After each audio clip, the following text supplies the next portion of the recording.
नमस्कार. चतुर्थ स्थानातील राहू अशा व्यक्तीला काय फल देतो?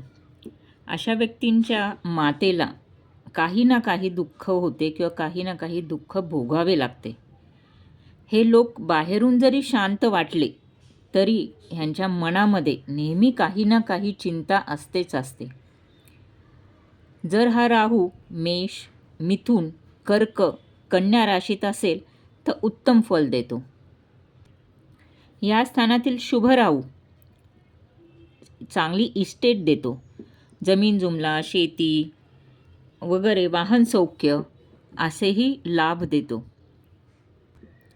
यांना चांगले धन प्राप्त होते, मान सन्मान मिळतो, रत्नांची प्राप्ती होते.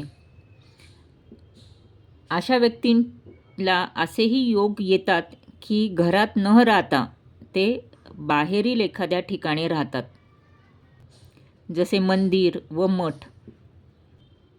पण जर हा राहू अशुभ असेल तर पूर्वजन्मांची केलेल्या पापांची फळं ह्याच जन्मात भोगावा लागतो किंवा पूर्वज म्हणून या जन्मी तो जन्म घेतो. घरामध्ये पितरांचा दोष किंवा कुलदेवताचा अपमान व कुलदेवताकडे दुर्लक्ष होणे, सर्पदोष असे अनेक योग आढळतात. उपाय म्हणून सर्वप्रथम अशा व्यक्तींनी कुलदेवता व कुलस्वामिनी यांची पूजा करणे चालू करणे.